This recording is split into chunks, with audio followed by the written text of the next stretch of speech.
बापू, आपसे मिलने अमृत कौर जी आई हुई है। आइए।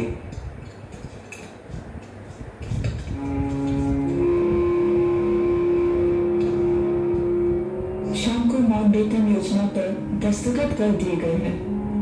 माउंटबेटन, नेहरू जी, जिन्ना जी और बलदेव सिंह जी ने ऑल इंडिया रेडियो से घोषणा भी कर दी। मुस्लिम लीग तो बंटवारा चाहती थी, कांग्रेस और सिखों ने भी मान लिया। और कोई विकल्प भी नहीं था ना बापू। जवाहरलाल वल्लभ भाई माउंटबेटन सब यही कहते हैं, बंटवारा नहीं होना चाहिए।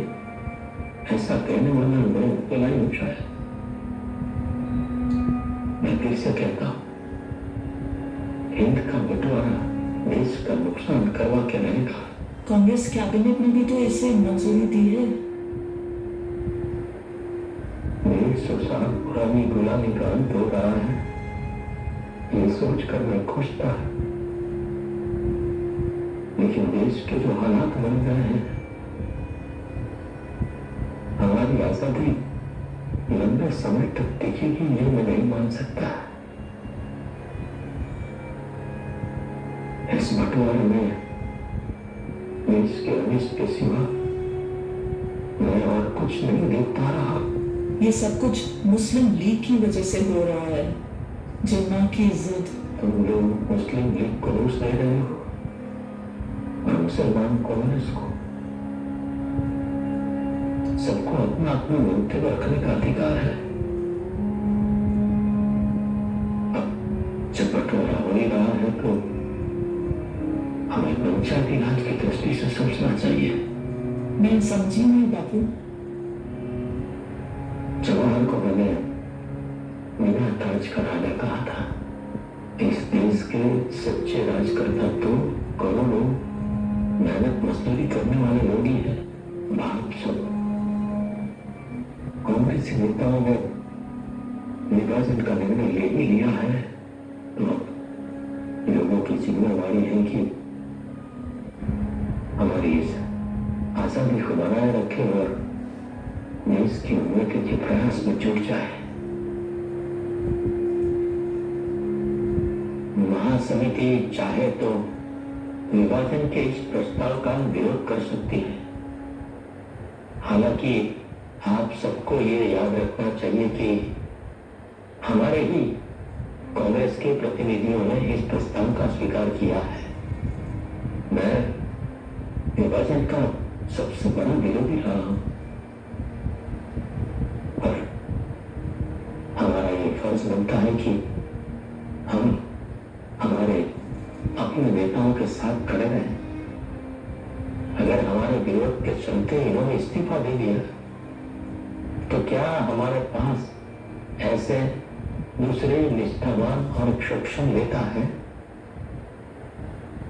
इस प्रस्ताव का विरोध या स्वीकार करने से पहले इन बातों को ध्यान में रखना चाहिए, ऐसा मुझे लगता है।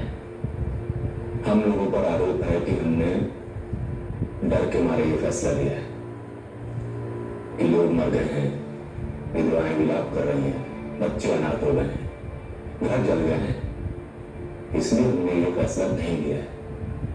हमें डर था कि अगर इसी तरह हिंदू मुसलमान एक दूसरे पर हमला करता रहेगा तो हम सब नरभक्षी राक्षस हो जाएंगे। इसीलिए बंटवारा भी एक विकल्प रह गया था इन सब से बचने के लिए। हम में से बंटवारा किसी को भी स्वीकार नहीं था, लेकिन अंतरिम सरकार में लीग के सदस्य सरकार के अंदर रहकर ऐसी प्रवृत्ति कर रहे थे जिससे पूरे देश को नुकसान हो रहा था। वो लोग जिस तरह की अराजकता फैला रहे थे उसके सामने अंतरिम सरकार लाचार हो गई थी, क्योंकि लीग जो तबाही मचा रही थी उसका सामना करने के लिए ब्रिटिशर्स हमें किसी भी तरह के पावर्स नहीं दे रहे थे। दंगों के दौरान आम आदमी पुलिस या सरकारी अधिकारी के पास जाता तो ब्रिटिश अधिकारी उन्हें किसी भी तरह की सहायता नहीं करते, कहते कि नेहरू या सरदार के पास चले जाओ। वो लोग किसी भी तरह की जिम्मेदारी लेने को तैयार नहीं थे। इस समय हम भावनात्मक नहीं हो सकते। चुनाव करना था 2 टुकड़े या अनेक टुकड़े। अंतरिम सरकार में ऊपर से नीचे तक जो हमारे मुसलमान भाई हैं, मुस्लिम लीग के लिए काम कर रहे हैं। हालात बदल रहे हैं, तो हमने बड़ी सोच समझकर शांत दिमाग से ये निर्णय लिया है। आज हम ऐसा कठिन निर्णय नहीं लेते तो न हिंदुस्तान बचता न पाकिस्तान, बस ऐसे ही आपस में मर जाएंगे। बेहतर यही होगा कि आज हमें जो 70-80% देश का हिस्सा मिल रहा है,